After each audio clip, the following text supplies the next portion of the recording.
welcome back to the Move with Purpose podcast, and we are wrapping up season 3 with my incredible guest friend, Tru Powell. Tru is the co-founder and CEO of Black Business Magazine. He's a personal branding expert. He's a creative entrepreneur, podcast host. The list really is endless. I can't wait for you to get into what we're going to speak about today. Tru, welcome to the podcast. Well, thank you. Thank you for having me. Tru, what is it I need to understand about your childhood to get a full grasp of the man you are today? Oh, so we're just jumping straight let's go. Oh, Lord.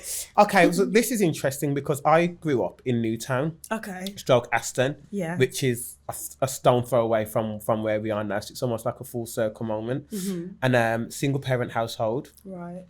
7 children. I know, 6 boys. Mm-hmm. And growing up in the 90s, I think was actually really, really difficult. Yeah. But what was good was I had my twin brother. Okay. And we were just like this. And I think what kept us grounded, kept us out of trouble, kept us studying, kept us on the straight and narrow was the fact that we had a huge passion for performing arts. Like that's what we did. We sung, we danced, we did pretty much everything in and across the inner city area. So everybody knew us as the singing and dancing twins. Right. Like they didn't know our names. We would just walk down the road and they'd be like, hey, there's the singing and dancing twins. They'd be like, yeah, my name's Tru. Yeah. But I think that was, I guess, for us, like the thing that really kept us together and kept us on the straight and narrow. And were the rest of your siblings into arts, or No, just you two? Just us. And interestingly, like all my brothers can sing. Right. Like every single last one. I don't know how, but they can all sing. My sister can't sing and my mum can't sing, but my brothers can sing. And that we tried to be the Jackson 5 and there just wasn't interesting. Right. We was trying to drive it and they wasn't interested. But they're more sports. And I guess it's society, right? And what's socially accepted. Yeah. And you have to be resilient and strong and tall and stand out and say, actually, now this is what I want to do. And that's what I guess me and my brother did. We were very much ridiculed, you know, taken fun of. And as you probably know, running a creative arts and performing arts group for young people, you know, it's hard for black boys, particularly being in the inner city, because they're called every single name under the sun. It's not seen as cool. Yeah. It's not seen as attractive. It's not seen as masculine. And you have to be resilient, you have to be strong, and you have to know who you are. And I think what was good was both me and my brother knew who we were, and also we were very much in the church as well and very much faith-based, and we followed what we wanted to do rather than what society told us to do. How did your mom nurture that gift of the arts once she recognised it in you both? She didn't. Okay. I would just be on, like I always say, and we're going to be real, I always say, had my mum poured into us in terms of the creative arts and performing arts, we probably would have been the next Usher. You know? I love we probably that. would have been, you know? Okay, yeah. But I think my mum was so focused on education. Like that was her thing. Like she was a sister at Lauren Hill's mum. Singing does not pay the bills. Right. Singing does not put food on the table. She was that type of mum. Yeah. That was like, actually, you know, that is a hobby. This is real life. I want you to be a doctor, lawyer, and whatever, whatever career she wanted for us. So I don't actually wrong her, because I think society told her that education was the route out of poverty and for a better life. Whereas actually, had she been like, you know what, you used to really want to do this. Yeah. There's a gift in you. Let me nurture it. Yeah. We probably would have been the next superstar. But so how did you guys find the avenue for the arts then? If your mum's saying education, how did you lean into it in a... Had no choice, because it was a passion. It was something that was instilled. Like music was for us our life savior. Like music was everything for us. You know, singing, performing was everything. And we found every single avenue that there was. We were in the church choir, we was in the school choir, we was in the school wind band, we was in all the pantomime for the school. We created our own talent shows in the area. We was in dance groups in the area. We was actually in a dance group going back many years now. Do you remember what it's called? Yeah, it was called Quan. Okay. Which and it was QON, which was the acronym for Queen of the Night. Right. So you have 2 black boys, or only 2 black boys, in a dance group of about 50 girls called Queen of the Night. Now you know that's What type of style? like street hip hop, like Okay. R&B. Like it was like we used to dance a lot to Salt and Pepper. Like Nice. I Yeah, still yeah. remember the moves now. I'm not gonna get up and do it. But it was one of those great kind of moments of of growing up and childhood. And you know, we used to dance a lot at Wallace Lawler Centre, which is just a centre over there, and Holt as well, which was incredible. And that's why it's kind of almost, it's a full circle moment. Okay. Because that's what I do. Like I'm very much a creative person. When I was doing Aston Performing Arts, like I absolutely love the fact that we were giving opportunities to particularly young black boys, and providing a safe space for them to sing and dance and not be ridiculed. And if they want to kin up and wind up and all of that stuff, then they absolutely can. And if they wanted to sing and it's sultry, and they absolutely can, and not be ridiculed, and create a safe space. And providing those stages for young people to perform on, for me, was absolutely everything. You said obviously you grew up in a single parent home. What was the dynamic like not having a father figure present with 6 boys? Yeah, what was that like? I think growing up, it was the norm. And it wasn't the norm in society, but it was the norm in our surroundings. Right. And it was reflected amongst our peers and our other family members, bar 1 or 2. So we didn't feel it didn't feel strange. Okay. We went to an inner city school, and it was a norm there to have or for a family to be in a single parent family. So it was quite normal for us growing up. It's only now on reflection I'm like, I actually needed my dad for this. I actually needed my dad for that. Like, and now I'm like, now I recognize and realize the void that has had. And now I'm in therapy, and I discuss a lot, and I understand how important that role is. So for me, it's impacted me that much. I've taken the good from my mum parenting and a single parent, and me having to do like a lot of the stuff, and understanding like the role of black women and how the strength and vulnerability of black women. But also I've taken the negative side of not having a dad, which means that I'm 100% present in my children's life, whatever they go for. Like, I understand unconditional love, because that's something that my dad didn't give to me. That's something that my dad didn't afford his children. There was a problem in his relationship with my mum, which has nothing to do with the children. And yet he was like, okay, I'm out. Whereas unconditional love is, irrespective of what's happening with the adults, you have to still show that child unconditional love. So for me, that's a huge lesson that I've taken from not having a father. And now, like, my kids, they're not golden at all. They make mistakes, but my door will always be open for them, because that is unconditional love. And that's what I have to show them, and have to give them, and have to demonstrate. What would you say was the biggest impact on your life not having a father figure present?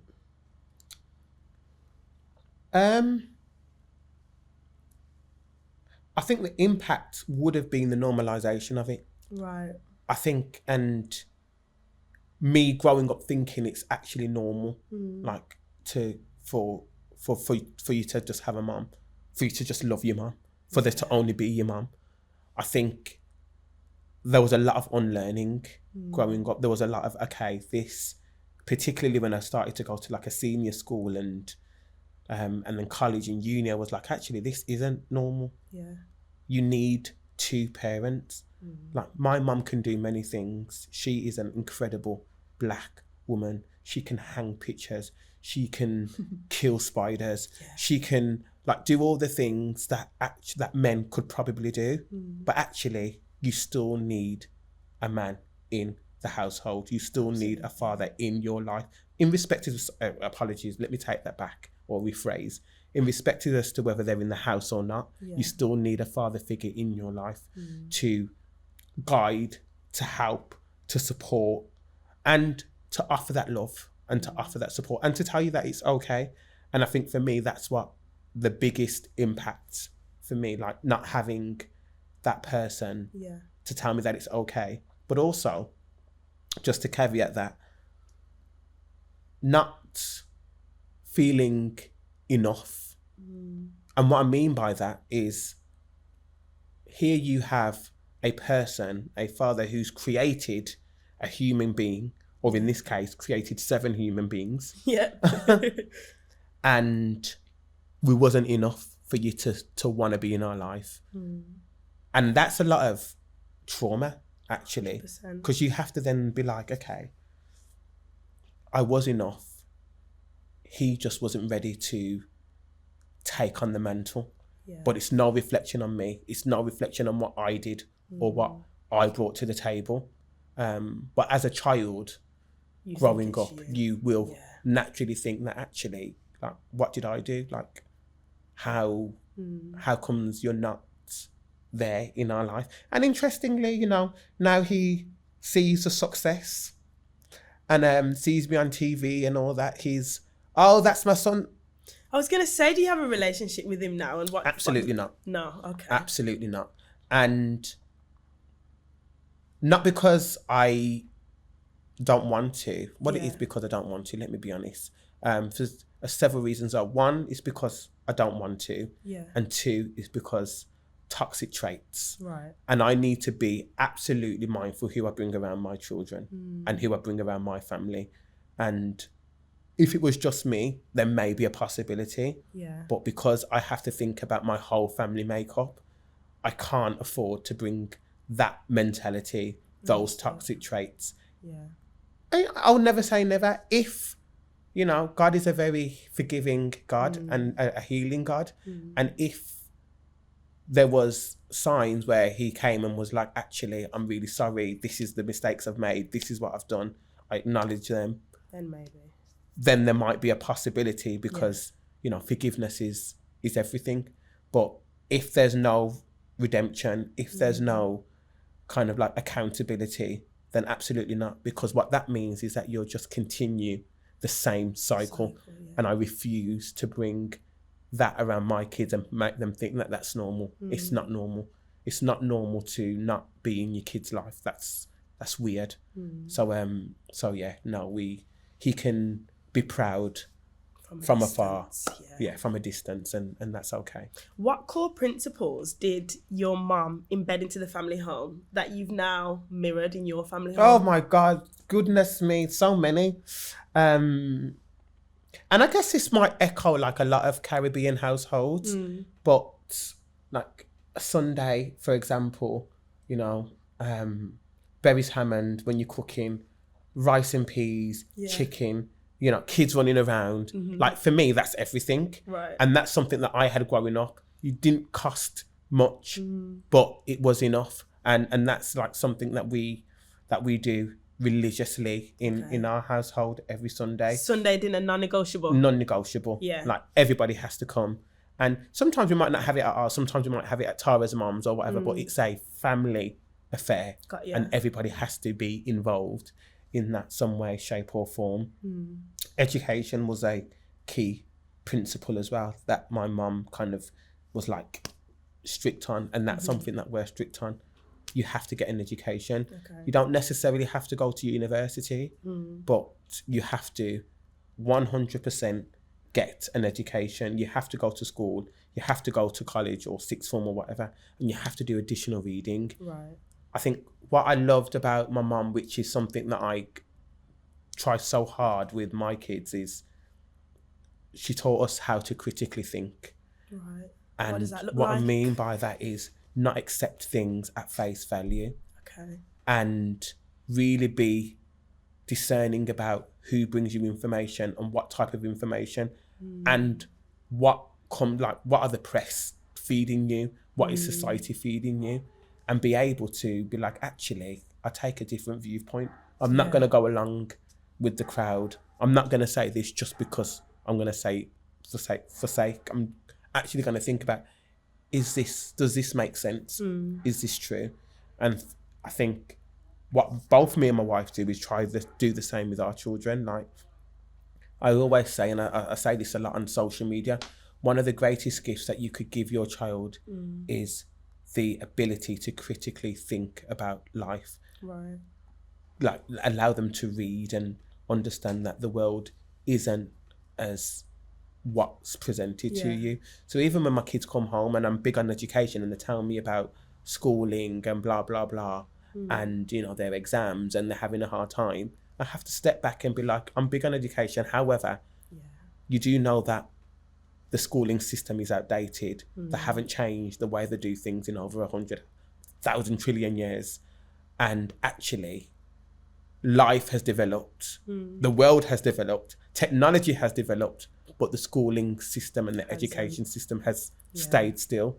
Therefore, if you don't do well on this exam, it's not the be all or end all. It's actually okay, because actually that's not going to be or dictate the rest of your life. I only want you to do well because I want you to work hard at something, so you can say I've worked hard at it and I've achieved it. But if you know in your heart that you've worked hard and you don't actually do well, at least you can say I've worked hard. So the ability to critically think and understand that not everything's polarized, not everything's left or right. Two things could be true at once. You know, two things could actually be true at the same time, and that is okay. What was your first reaction to becoming a father? Oh, we're going there. Lord Jesus. So many mixed emotions. Okay. Like so many mixed emotions. Happy, like ecstatic, overjoyed, over the moon, but at the same time, worried, anxiety. Am I going to do well? Am I going to like let my child down? Am I going to protect my child? And it's just like one of those surreal experiences, and you could probably relate to this. Like my last child got really ill, like probably like 6 weeks, 7 weeks into life. He caught a illness, Haemophilus influenza it was called, and he actually stopped breathing in the doctor's surgery. And I just remember this like yesterday. We took him to the doctors, and the doctor was like, oh, he's not well. Dr. Sirin, shout out Dr. Sirin, lifesaver, literally. And I said, what do you mean? He said, this child isn't well. And then I remember him picking up the phone and telling the receptionist to call an ambulance. And then I remember him taking Izzy out of Tara's hand and then bringing him to another room, like running to another room. So I'm like, what the hell's going on here? So then I'm chasing after them. And then I just see him resuscitating, like, it's his lifeless body. He just stopped. And that was always my worry. Like, how do I protect my children? How do I make sure that I will give them the last breath? And like, Izzy was on a life support machine for 8 weeks. Wow. And we were practically living at the hospital. And every day I just prayed, and I was like, I want to replace him. Like, take me instead. Like, can we swap? Like, this is just torture. And that was my biggest fear, not being able to protect them and them going through things, and I can't control the situation. Like, we had to let go and let God just lead and take control. And the power of prayer was just astronomical. Like, the whole world literally was praying for Izzy and his recovery, and he made it. And he made it. Share with me about the day that he left the hospital. Oh gosh, it was an incredible day, just because we just knew that the day would come, but it just didn't feel like it was in reach. Yeah, I get that. You know, it just didn't feel like you could grasp it. And the horrible thing about Izzy's recovery was he would make strides and then he would regress. So he would go straight back onto the machine. So there'd be like 3 days where he's off the machine. And then we'll get a call. Oh, we didn't have the best night. He was working too hard. So every single time that he made strides, he would regress. Yeah. So when he made strides, I was saying to Tara, like, let's not get too happy, you know, let's not get ahead of ourselves. Yeah. Like, let's just wait. And then I remember when they said, actually, we're happy now with progress and we can now discharge him. The whole family came, and I'm talking not just the kids, like my brothers, their wives, Tara's family, the extended family came, and we were just really elated. We prayed and we just thanked God, and I'll never forget, like, Nathan Dennis, shout out Nathan Dennis, came and like prayed with us as well, and it was just one of those powerful moments, and I think it was just a testament to God's unwavering favour and just made our faith 10 times stronger. Yeah. It roots you, doesn't it? Yeah, 100%. I can relate. Obviously, you know, Yeah. my son had a similar experience. And there's just something about being tested in the wilderness. Yeah. There's something about the beauty of God strengthening us in the midst of pain. Yeah. What did that experience teach you and Tara? So much. Patience was one. Faith was the other. Prayer was the other. Angry prayer too. Yeah. Right. Shouting at God type prayer, right? Lord Jesus, if you ever seen we were staying at the Ronald McDonald, and that place was but so much, and I think it also brought us together as a married couple. Like, it also really kind of, to go through something like that, like, you have to have each other's back. For sure. You have to be the support. There'll be days where I was absolutely weak. Yeah. And Tara would have had to be the strong one. And there were days where she was weak and I had to be the strong one. I remember there was one day, and it was sad because he had been in this machine for so long, been on this incubator for so long. And his bum got really sore because of just not being moved, and, you know, and pooing and all this stuff, and it was red raw, and obviously the nurses and whatever had to change him, and he was in so much pain, and because he was incubated, he was crying, but you couldn't hear a sound, but you could see his face crying, and he was in so much pain, and I was like, I could not go to the hospital and watch him. I can't do it. I physically couldn't do it. And I just remember Tara saying, well, he can't do it on his own. Like, we have to be with him. Like, we have to be with him. And she was like, I get it. If you can't be there, then I will step up and I'll do it. I'll be there. I'll hold his hand. And I just thought, what a woman. I just thought to myself, wow, like, she's also considering my needs and like, it would have broke her too. But she's like, actually, you know what? Like, I'll bear it today. You like, just chill here and whatnot. And I'll never forget that. I'll never forget that, because I just thought, wow, what an incredible woman. Not only does she have to think about Israel, but then she's taking into account my needs and what I want and what makes me okay or not. And that's marriage, isn't it? Compromise. Yeah, literally. Yeah. That is marriage. How long have you been married for? So we've been married for 14 years now. Wow. But we've been together for 24 years. So a long time. What's been your best moment in marriage? I'm not going to say the kids, because I think that's a bit of a cheat. Even though, you know, hands down, probably one of our best moments. I think when we first got married. Yeah. I think just having the wedding, going on honeymoon, just us two, like, and we were on top of the world. And in those first 3, 4, 5 years, we were holidaying every year. Yeah. Like, we date nights, we made time for each other.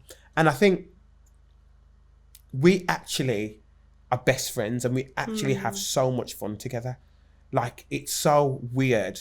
We go out, we go to nightclub, like, not anymore, but we'll go to parties and events. Like, she's coming out with me tonight to an awards do, and we actually have so much fun together. Just joking in professional environments, isn't it? And like, it takes a lot to get me. Like, I'm a very eccentric character.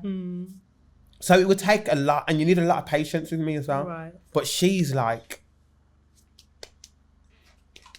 I'm going to ride with you, and I'm going to get you, and I'm going to laugh at your jokes, and I'm going to give you joke, and I'm going to dance with you, and I'm going to support you, and I'm going to be your rock, your shield, and I'm going to like be in your corner. And even like this last year was absolutely crazy for me in terms of like mental well-being and whatnot. And she's, you know what, Tru, like, I'm going to rock with you every step of the way. Yeah. I don't know if that answered the question, because I digressed a little bit, but no, perfect. Yeah, I think just being together is the best moments. I think about when me and got married, and it's funny because obviously, you know, my mum fell really sick when we got married. So we came back off our honeymoon and she was in a coma. Yeah. And I just feel like our start to marriage has been an absolute test. What has pulled you guys through the most traumatic moments of life? I think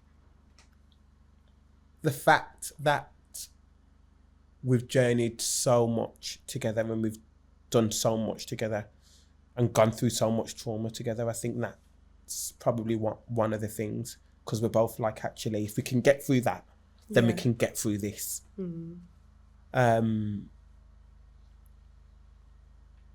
I think love, being loved, knowing that you're loved, and knowing that, for me, I would lose any limb for Tara, like any limb at all. If it was out of me or Tara to live, I would say take me immediately. And I think that's marriage, that's life. Like, you sacrifice yourself for your being. And what I love is that I know Tara would do the exact same thing. She would sacrifice herself for me any day of the week. And I think it's just knowing that there's a mutual or a reciprocity. What you call it? Whatever. That's the word. Whatever you call it. But there's just so much that brings us through. And another thing is actually our extended family, like the village. When we're running low on energy, or when I can't stand Tara, because there's days I'm like, giving me the ick. I get that.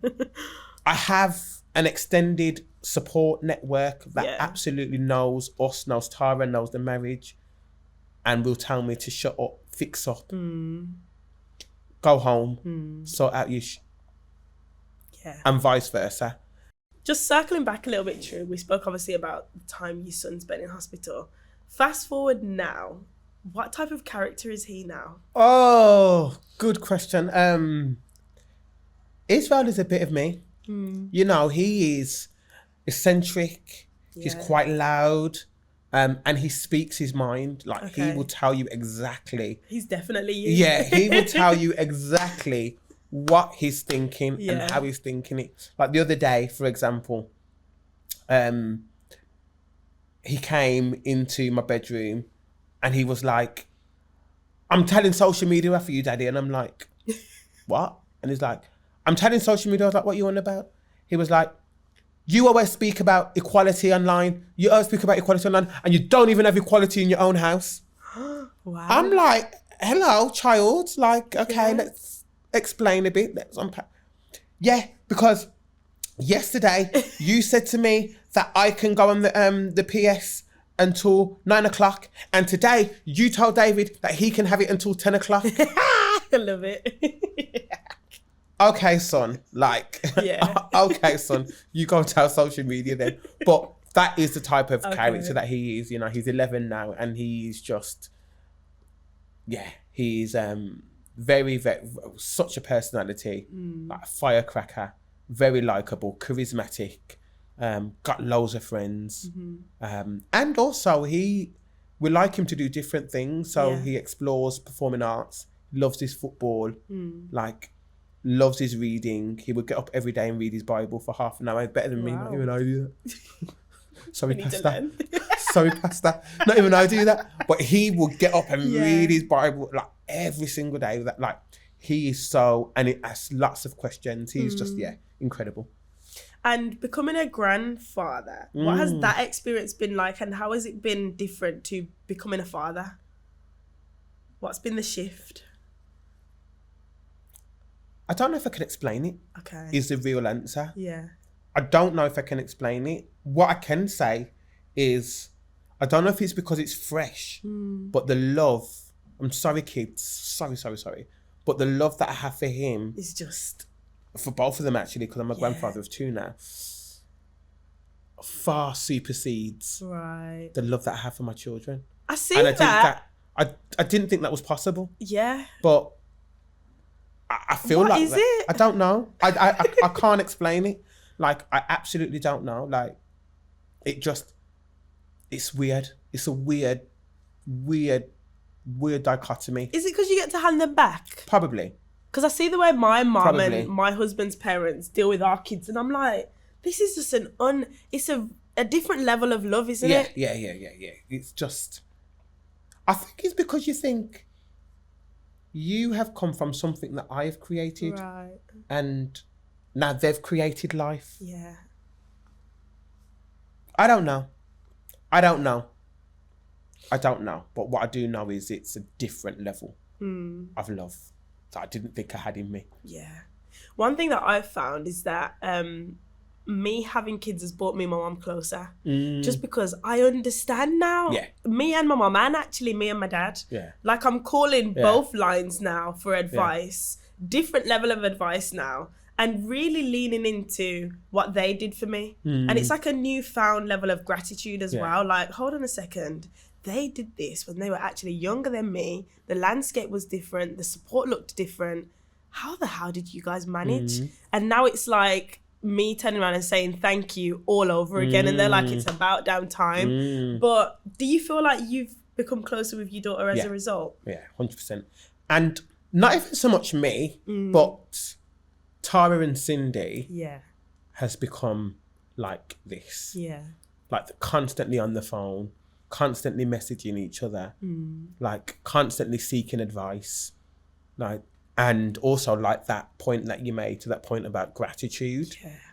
I think Cindy now absolutely gets it and understands it, and nobody is more vocal about gratitude than Cindy. Like, really? Every single day. Oh, thank you so much. Oh, thank you for what you've done for me. Oh, thank you for what you've done for me. Oh, thank you for having him today. Oh, thank you for the... I sometimes have to tell her to stop saying thank you. Like, it's fine. Like, it's absolutely fine. Like, I would take him for 5 minutes in the room and she'd like, oh, thank you for having him for 5...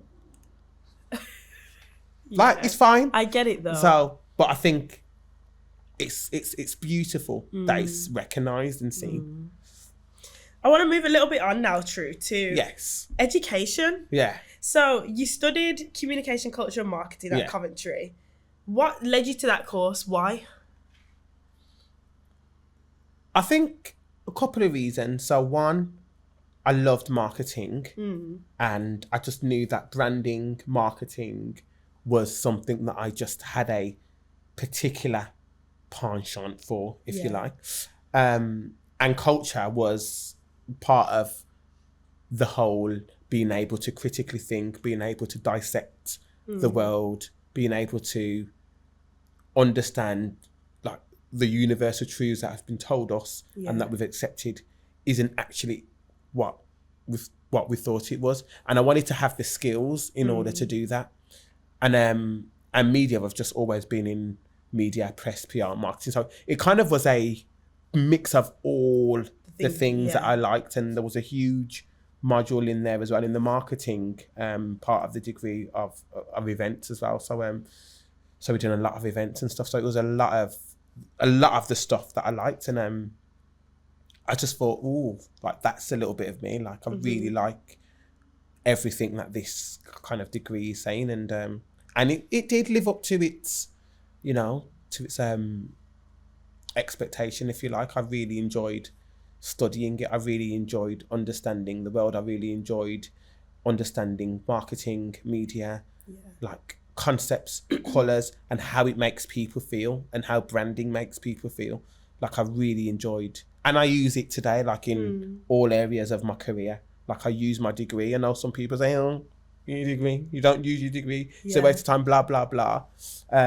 I don't think any degree is a waste of time. Okay. The only reason, and why I say that is because it does broaden your horizons. It does broaden your thinking. Like it does help you in terms of holistically growing. And also you've completed something. Yeah, if you can stand, if you can say, look, I've studied something for 3 years and I've completed it, that's a testament to you and your commitment to your grind and to your craft. So you can go on and complete anything you put your mind to. So, but I genuinely use a lot of the skills that I learnt in university and apply them to a lot of the work that I do today. How did that degree launchpad you to your career then? What was your first job coming out of uni?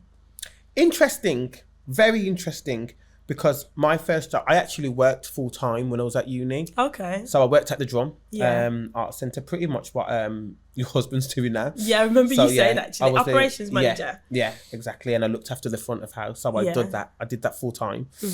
And so I did that for 3 years. And I remember doing it, and at the time, the Drum was a part of a wider network in Birmingham, which was ran by an organisation called Marketing Birmingham. Oh, right. So it was the Drum, it was the Rep, the MAC. I don't know if Hippodrome was a part of it, but all the major art centres were a part of this network, if you like, and we all use the same ticketing systems and blah blah blah. And I remember like Marketing Birmingham was obviously the head, or that kind of drove this system. So they saw me, and I was making like major waves at the Drum at the time. Yeah. And they headhunted me. Yeah, proudly, you know. And they headhunted me, and they asked me to go for a role, an events role that they were doing for their corporates. And I said fine. And then I moved on to do that role. And then that role really catapulted my events career, because it was almost, there I am, this young black kid heading up the corporate events for a major corporate organisation. And we were bringing in, like, at the time I was doing events for like the Prime Minister when they were coming to the, like Nick Clegg and when they were coming to the city. And how old are you at this time? Oh Lord, I was about 20, maybe 25, maybe 25, 26, potentially, maybe a bit earlier, about 23. Can't even remember actually. But there was I, like doing these incredible events, and I remember it was 2012, and it was the Olympics, and the CEO came to me, Neil, and was like, right, we've got the Olympics coming. I think Jeremy Hunt at the time was like this secretary of whatever he was, can't remember. And he was like, we need to pull off an event in 2 weeks, and we need to bring all of the key stakeholders, corporates, movers and shakers in the city. Off you go. And I had 2 weeks to like build an event, invite and bring like everyone who was anyone from the city. So you're talking like heads of Selfridges, heads of like corporates like PwC, Deloitte, like all of these major big players. I had to kind of like be like we're doing this event and bring them all in. And I guess that kind of kicked off my events career and really helped me network and position myself as an event extraordinaire. And then what was the trajectory from that? How long did you stay in that role? Stayed in that role for about 5-6 years. Then I moved to a event management role for a charity, and we were doing health and safety charity, and we were doing lots of events around the city, around the world actually. Quite a few in the Middle East. And I just didn't think I was living up to my full potential. Okay. So my mentor at the time was like, if you're not happy, then why don't you go and do your own? Oh yeah, okay. And I remember at the time, I used to do it. I was APAA was really like becoming a thing, and corporately, like, and we was doing lots of events, and we was being recognised for awards and blah blah blah. So they were like, well, you do APAA, you can run your own business. And I was like, you're right, actually. So then I just decided at that point that I was going to launch my own event management agency. And what did that look like? Busy, hard, stressful, tough. All the things that I didn't expect as a young entrepreneur, but balancing it with life, freedom, opportunity, growth. House, I managed to get my house from it. And knowing that I can do something, can build something. And it was very busy, you know, we was doing lots of events across the whole entire country, lots of corporate events. I actually went back to Marketing Birmingham and was like, you need me to do your events because they're not happening. Yeah. And so we had that as a retainer for some time, for a few years, which was really good under our agency. So it was a great experience. And was that your first experience of being self-employed entirely? Entirely, yeah. First experience of being self-employed entirely. What was the biggest challenge? Because there's always a new challenge, right? Oh, so the biggest challenge was COVID. Okay. So like for the event sector, like COVID just completely closed everything down. All the businesses, all the events stopped. It was just like, COVID was a big challenge, which actually, you know, if I'm being honest, folded the business. Yeah. Couldn't come back from it. You know, we just couldn't come back from the amount of loss that we accrued throughout the years because of COVID. How did you pivot? Personal branding. Like, I looked at what I was good at. I looked at how did I build my business, and I looked at what could I do online. Okay. And as a true entrepreneur, I was like, right, okay, let me go all in on Clubhouse, as you remember. Yeah. And let me now create some programs, some courses, and let me work with clients in order to build their brands and do, because I know by building your brand, you could build a successful business off your brand. Yeah. A lot of people wasn't talking about that at that point. Like, they was all talking about, build your business first and then you can build your brand. And I'm like, well, actually, build your brand because you can build your business from your brand. Yeah. So I decided to kind of pivot and go into kind of the coaching and consultancy space, but just primarily looking at personal branding. And I remember these Clubhouse days, and I feel like you have really carved out a lane for yourself being the personal branding expert. Like, if it's a personal branding topic, there's nobody else that you think to call other than yourself. How is some people are trying, girl. Some people are trying. No, I feel like there's only one person that you call, and I can be testament to that because I did the program. So I did the Spotlight program just before I was about to get married, and I very much was like, true, look, I've built this brand, and I feel like people see the brand and see me. They don't see them as two separate things. And you very much helped me to differentiate between the two. And here we are, we've moved with purpose, and I've been able to lean into other things. So I am testament to coming out of that program. Please, this is a soundbite. It is. Please, Chop it up, use it on socials. Yes. I am testament to doing the program and understanding how important it is to have a personal brand. What has been your biggest achievement since kind of like honing in and niching down? So many. I've been so blessed. I think the biggest achievement is not one singular, but probably the fact that I have really built a solid network nationally, internationally. Yeah. And I never thought in a million years I'll be sitting at some of the tables that I'm sitting at. I'll be working with some of the people that I'm working with. I'll be at events with some of the people that I'm at events with. Yeah. Like, I never in a million years, for me, being or building my brand allowed me to do things like, I don't know, award Sir Lenny Henry, an award Search of a MacDonald, an award, like those things, like they're my like lifetime heroes, and there I am on a table with them, using a platform that I had built to award them some prestigious awards. So like, and just networking with some incredible people and incredible folk who, you know, I never thought I would, like even do my own podcast and having somebody like Ben Francis on, who's the founder of Jim, you know, like having Jamelia on and all these different, because of the fact that I built my brand to a point where it was credible and recognizable, where people were like, okay, cool, we can vouch for Tru. And the biggest achievement will be the fact that I've built the brand to a point where it's seen as credible, and I'm able to network with some incredible people. I remember a key point, I feel like it was about 2 years ago, where you were very vocal about, I am being intentional about networking outside of Birmingham. Oh, yes. I remember you saying it clearly. Yeah. And if we look back of the past 2 years, you've very much done that. And it has afforded you to be seated at these tables.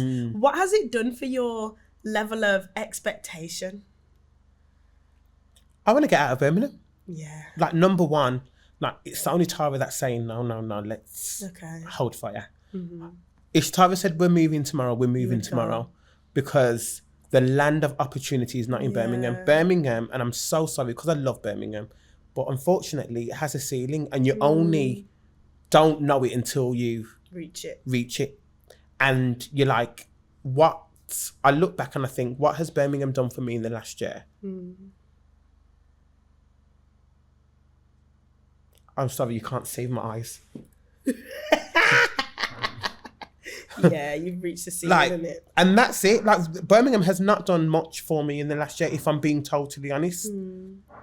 Whereas London, I'm sitting at some of these incredible tables, and they're like, yeah, let's support this. Let's help you with this. Let's lend your ear on this. Let's get you on this. Let's do this. Let me give you a client. Like, I went to a dinner in London, just as an example, just a normal dinner. Went to, like, picked up a client there. This was a client that wanted to work with me one-to-one. My high ticket offer, which is £15,000, just from a dinner. That will never happen in Birmingham. Never happen. Or the in legwork Birmingham. to get there is going to be a struggle. And also, I think partly because Birmingham people, we think, like, because it's so small and the community is so small and everyone knows each other, we are accessible, unfortunately. We are accessible, and people think, oh, I can just pick up the phone and ask Tru, or I can just phone and Tru and ask Tru, or whatever the case may be. So there's a multitude of reasons, but I think it's definitely taught me that actually, in order to reach the success that I want to reach, Birmingham's not the city for me. Really? For me, particularly, like, not for what I want to do. Like, I know now what I kind of want to do, and Birmingham isn't going to be the city to facilitate that. Hence why I'm in London every week, practically. You know, the only thing I'm not doing is living in London. But every week I'm in London, I'm sleeping in London, I'm like, that feels sad in a way. It feels sad in a way, only because I very much resonate with it, but it feels sad in a way because I feel like Birmingham's in a bit of a revival phase. It's not. Do you not feel so? No, I do not. Do you not feel so? I do not. I feel like it's giving us hope for that. Oh, okay. But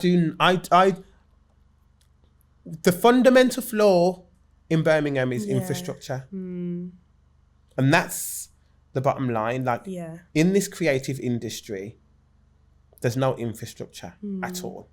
There's no major record labels. There's no major agencies where you can send creatives to. There's no major film studios. Okay, we've just had one from Stephen Knight that's come. There's no major TV stations. We should have had Channel 4. I think that's such a lost opportunity. But these fundamental things that build infrastructure for the creative industry are not there. And it's very similar to other industries when we look at the business industry and landscape. the only creative part of the city that we've got is Custard Factory in comparison to how many there are in London. When we look at the corporate, we've only got really Cornwall Row, but look at Canary Wharf, like it's not giving. It's not giving. So, and it's a sad reality, but because I do love Birmingham. I've always and have been like the biggest Birmingham advocate. I can tell you everything about Birmingham, stats, figures, dates, everything I can tell you about Birmingham. But for me and for what I want to do, it's not giving. It's not the space. It's not. Yeah. And obviously, I want to touch a little bit about you being the former CEO of MBCC and how you just did an absolute madness with that event. I'm just going to give you your flowers because yes, obviously I had the privilege of opening one of the events as a solo dancer. Shout out. Yes. Loved that. But I don't know, Tru, I feel like you trailblazed what somebody from Birmingham could do and bring incredible, exceptional people to sit in a room where you just felt like, oh my gosh, I'm in the same room as these people and I can approach them and I can speak to them and I can pick their brains on certain things. I remember dancing at the awards in, was it 2021? Yeah. And just work in the room after. Good. And feeling super inspired, like, I feel like I can achieve anything. That's how I left feeling. What has it been like building that brand? Goodness. I do love the brand. I do. And it was an incredible experience knowing that I could. So I came initially on board as an event organizer, and then I was given the mantle, and this is all public. Yeah. And to lead with and to kind of build. And I did, and I did exactly what I kind of planned out to do. Changed all the branding, made it a bit of me, like made the lead colour pink, as you can see, like I love pink. I wanted it to be vibrant, I wanted it to stand out. And I just knew, changed venues, changed look, feel, style, brought in all my team, like all my suppliers, because I knew I needed to really improve the brand in order for it to be nationally recognised. And then I really remember kind of going through COVID, building my brand on Clubhouse nationally and thinking, how do I now use this brand building and this impetus and this kind of, I guess, the stuff that I've kind of built during COVID. And during COVID, I was doing so much TV and all of this stuff, which helped build the brand. How do I now bring that to the awards? And I remember like 2021, we moved venues and we went from a mere 450 people at Aston Villa to 700 people at Eastside Rooms. Wow. And partly because of the brand that I built and me and we had so many more people from London and across the country. And then I remember also, I became friends with Kenya King through like brand building and Clubhouse. So I knew I had to honour her. And I thought we needed to use like celebrities or well-known profile people as the key point to build the brand, to make these awards reputable and to make these awards what people actually genuinely really want. And I look back at the brand, and although I've now left and I see what they're doing, and I'm super impressed that the blueprint, the foundation, the templates, everything that I kind of put in place, it's evident. It's evident in the delivery. I mean, I know the event hasn't come or yet, and I wish it all the success in the world, but that's what I'm really proud about. And I want to ask you, Tru, how did it feel to let it go?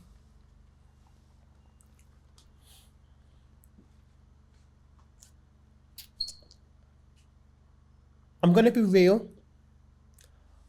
I didn't want to let it go. Yeah. Like that wasn't like, imagine, like I built this incredible brand I'm not going to say single-handedly, but I think anybody that sees a brand and comes would know that I had a big part in building this thing. And last year, you know, we had the likes of Leanne Pinner, Nigel Benn. Who else did we have? Dean Forbes, Linford Christie, like who we were honouring. Sponsorship we sold out. Tickets we sold out, 900 people. Wow. So it's a thriving business, a thriving event, a thriving brand. But I think when personalities don't align, when you're working, in order for the brand to survive, somebody's got to walk away. Right. And my love for the brand made me walk away because I knew that if both personalities was in this, the brand would be destroyed. Right. And I respect so many people who have been able to honour using that platform.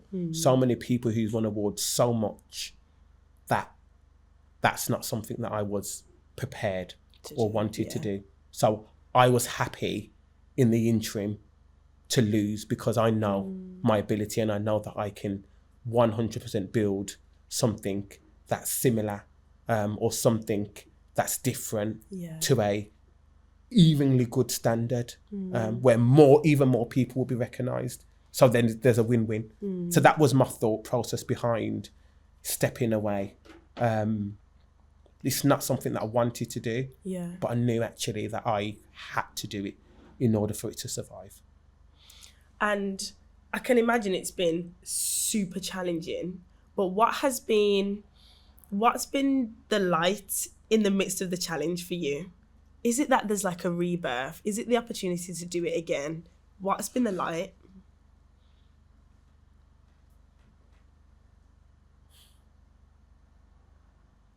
I don't know if there has been a light yet. Okay. And I say that because so much has happened since. I thought the light would have been a rebirth. But it became apparent that actually that wasn't what was my destiny. Okay. And I think, and whilst I can't say too much about it because of litigation and court orders and so forth, but I think that for me was the most horrific part in just stepping away and wanting to do something for myself and the breakdown in relationships with people who were a part of the entity, like that, soul destroying. I don't think anyone would understand or get when you go through litigation or court and you are sitting against people who you've seen as close friends or family. For me, that was the worst ever. Like I wouldn't wish it on my worst enemy. And the horriblest part is I absolutely still to this day love the other part. Like you can't just switch, you know, like, and it's hard, it's battling with that. Yeah. In the midst of that, we have the Multicultural Inspire Awards that are coming in 2025. What is fueling you for that? What's the vision for that brand?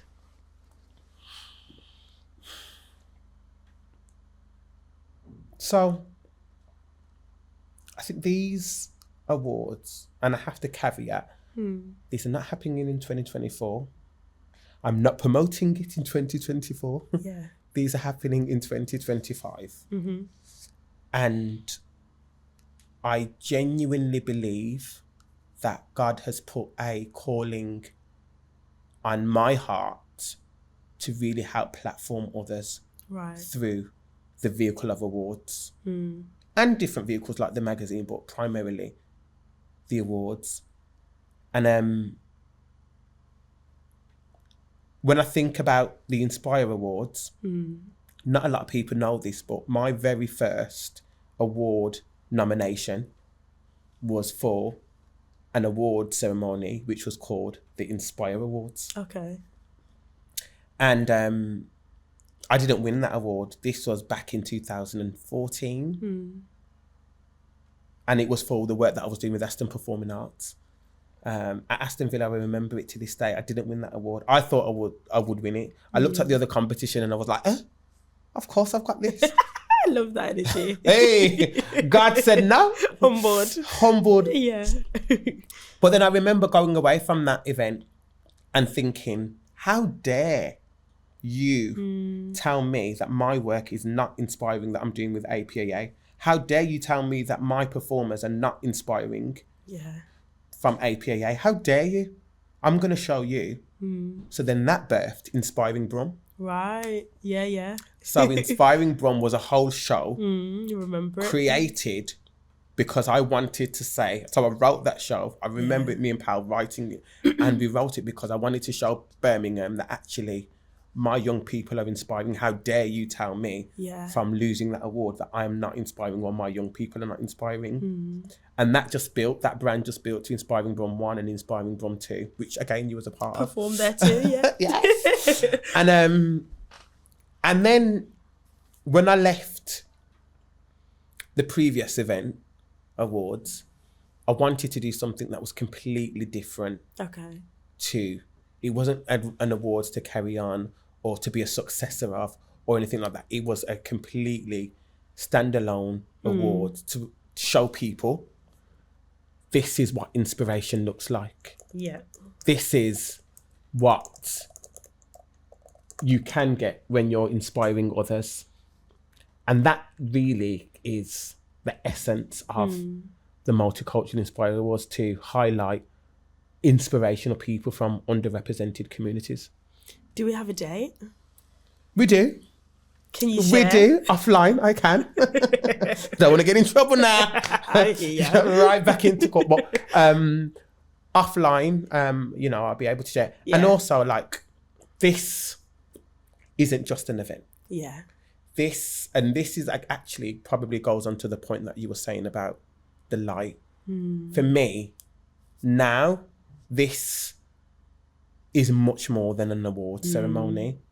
It's a true, genuine movement. And I feel like I needed this time to carve it out, to think about it, to put it into practice. Right. I feel like I needed this time away for God to kind of tell me why this was happening.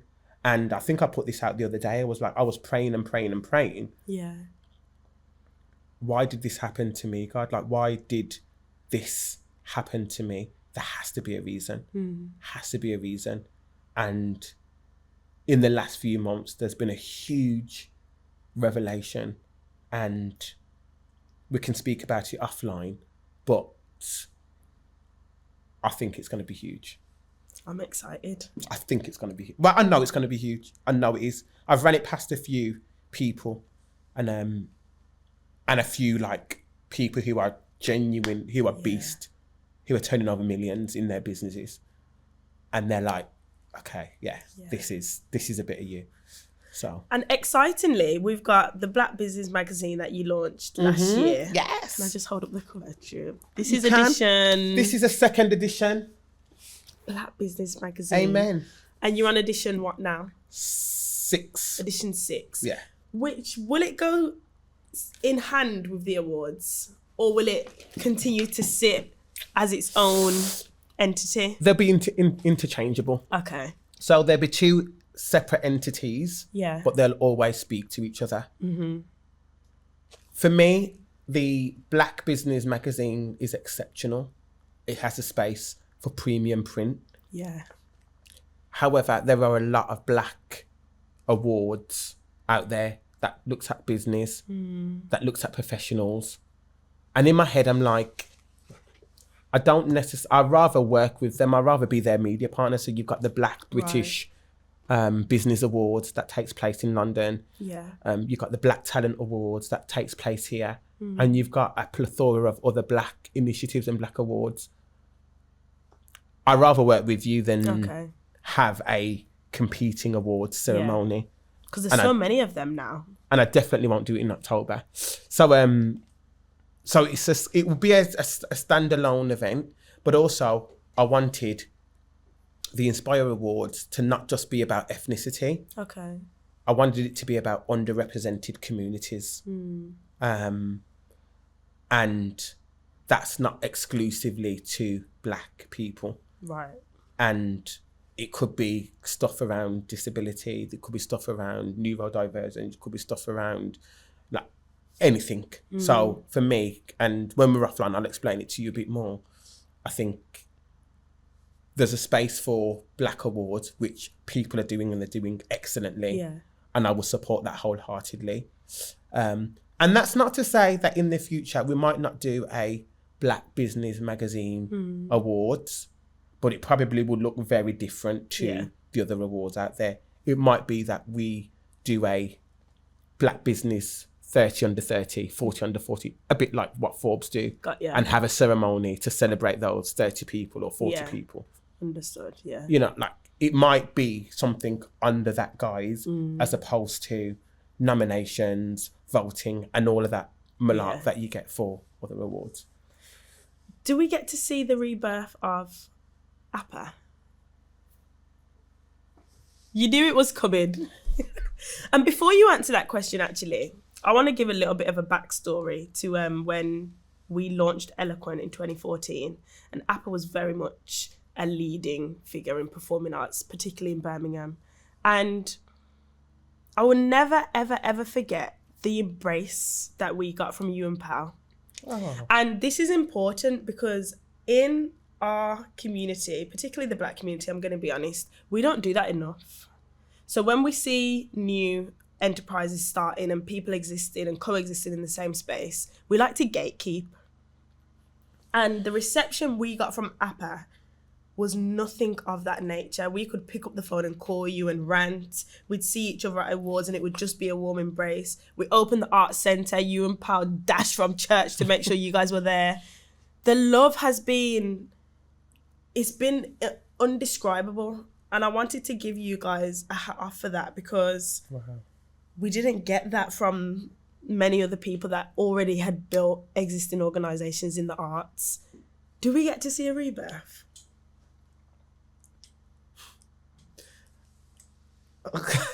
So here's the thing. Aston Performing Arts is something that both me and my brother really love. Yeah. Obviously, we know the history in terms of we didn't really have a safe space in the inner city, so we think it's important. However, I think it became really, really difficult and intense us trying to do that, as well as running our own businesses, and he's like a deputy head, and like, and my profile, my career, like all of that stuff was just taken off, and I couldn't balance both. Okay. I do now recognise that part of both of us actually, and part of our mental decline was or is because we don't have that outlet, or we don't have APA as a source. Yeah. So that's been in our decision making. But to cut a long story short, it will definitely 100% be back. And it might be in a different guise. So it might not be in the same way that you've seen it before. Yeah. However, the performances will probably still be up there as one of our priorities. But what I will say is that there will be a full circle moment with Inspiring Brum and Inspire and all the other stuff that I'm working on. So that the idea is to link everything together in one big explosion. I want to touch a little bit on business and family. Mm-hmm. So obviously I get to run Eloquent with my mom, to my detriment and also to my blessing. Can you share with me what's been the biggest challenge and also the biggest win being in business with you, brother? Yeah, never did I think in a million years that I will be sitting in a courtroom with a previous person who I worked with. Never. Never did I think I'd be in a courtroom knowing that my wife literally just lost her father. So I lost my father-in-law. And I'm sitting in a courtroom with somebody who I actually love, somebody who I considered as a friend and close. And that was the most hurtful part of it all. Like, forget the business, forget anything else, forget all of that stuff. Like, we were literally fighting each other in litigation, and that was terrible. I say that to say that would never happen with Powell. Ever. Like, one of us will drop our ego, one of us, and it's ego. Like, I'm not going to sit here and say that I was innocent and that I didn't do anything wrong. Like, I know what I'm like. I know I'm fiery. I know my mouth is, and I make mistakes. So, like, I do. But I know with me and Powell, it just wouldn't get that far. Like, one of us would be like, we're being silly here. Like, what are we doing? Like, it just wouldn't. And I think that's the beauty of being in business with your brother or being in business with a family member. Like, the trust element. The loyalty. 1000%. Like, trust, loyalty, having your back, meaning what they say, like loving you unconditionally, wanting the best for you. And I was just kind of having a little chat offline, and I say, having a business partner, and this is to anybody out there who's thinking about getting a business partner, be secure with who you are and what you bring to the table. Because unfortunately, with this business world, there is always going to be a front runner. There's always going to be someone who's the face of the business. There's always going to be somebody who's more recognizable than the other. And you have to know your worth. You have to know what you bring to the table. You have to know that you are powerful beyond what other people see. And that's what Peligo is. I've always been the face of APAA, and he actually probably does more work than me. I love that. He probably does more work than me, but he's I don't know if he's happy about it. I don't know. I've never really asked him that question, but he's cool about the fact that I am the face of the business, and he understands that I am the face of the business. Does it lend to both your characteristics? Yeah. For Powell to be a little bit more... Yeah, right. 100%. 100%. And even though he's out there, like in the academy, he's very popular. So the young people love him the most. They despise me and they love him. I can relate to and that. I'm absolutely okay with that. And I think in partnerships, the biggest, and this is a fact, the biggest breakdown in any partnership in business, the biggest reason for it is jealousy and envy. It's like major fact. Like, it breaks down because of jealousy, because of lack of communication. And because, as business starts to grow, we start to get entitled. And I really love what you said about understanding and leaning into where you know you're good. And we've had to do that in Eloquent for the past 10 years. Very much like yourself, I know that I'm the face of that brand, but Jan underpins that business. She makes it tick like clockwork. Operations is her bag. Shout out Jan. Shout out Jan. Shout out Miss me with the camera, miss me with all the glossy stuff. I know Mon can go out and secure partnerships and get funding over the line and talk well and whatever. But on the ground running, the operations is which Jan. is the crux. Isn't because it just, the operations, without the safeguarding, without the young people, without the rotors, without the staffing, without people knowing what they're doing, then the business crumbles and falls. So 100%. And I think that's the beauty. Like, you have to know your lane and you have to know where you fit. Like, it makes sense me be out on the front because I'm the recognizable one. Like, people, even though we're identical, people know me. And that's the personal branding going hand in hand with. Absolutely. Right. And that's what allowed APAA to grow also, is the personal brand. Sure. That's what's allowed most of my entities to grow, is the personal brand. That's what allowed the awards to grow, is the personal brand. That's what allowed the magazine to kind of grow. It's both mine and Justice's personal, it's the personal brand. Yeah.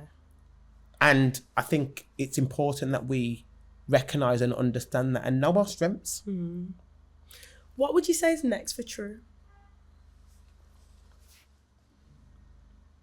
So there's a lot that I can't speak about, that I want to speak about. But yeah. But I think it's an exciting time. I think it's a very exciting time. I think we've got lots of stuff in plans. Yeah. The magazine is literally growing and scaling. We became 6 figures in 7 months. Wow. And now it's just like really growing. And to have such a recognizable, reputable magazine in just 18 months is absolutely astronomical. So we know that there's a lot of stuff to come from the magazine. There's a lot of stuff to come from me next year as well, with different projects that I'm going to be involved in. There's a lot of stuff coming from the personal brand. I'm moving away slightly, doing a bit more hosting, a bit more like talking. Yeah, that's exciting. So you might see me, I don't know, on TV soon, hosting, doing a lot more like hosting events. So there's so much that's going on, like so much. And also I'm going to continue to be the voice that I know that I am. Okay. I kind of lost some of my voice this year. But I'm finding it back. Nice. And I need to be I feel like somebody came up to me yesterday, before yesterday. I was at the Hippodrome watching a show, and they were like, just thank you so much for being our voice for the community and talking and saying the things that need to be said. And, we appreciate you. And I was like, it goes beyond what I think. Like, there's so many people out there that actually really appreciate the voice, whether it's polarized, whether people like it or not. I think it's necessary for me to be a voice, not the voice, but a voice for the community that I'm from. I always ask my guests to do this on the podcast, just to leave our listeners with a nugget of wisdom. Could be about anything we've spoken about today. Okay. So, my thing would be to really kind of hold on to faith. Okay. Really, and when I say hold on to faith. In this world, and it's not even just business, but in this world, you would have trials, tribulations, challenges. You would be up against it. Yeah. And you need to see a way through. And the only thing, or the only way that you can see any ways through, is through having faith. You will not get through if you don't have faith. So hold on to it dearly. And that's wherever you get your faith from. Yeah. Like, doesn't have to be my Lord Christ Jesus and Saviour. Like, whoever you get your faith from, hold on to it. Because as you grow, as the business grows, as your personal grows, like, you will get more and more, and be more and more against it. You need faith. True. Thank you. Thank you for having me.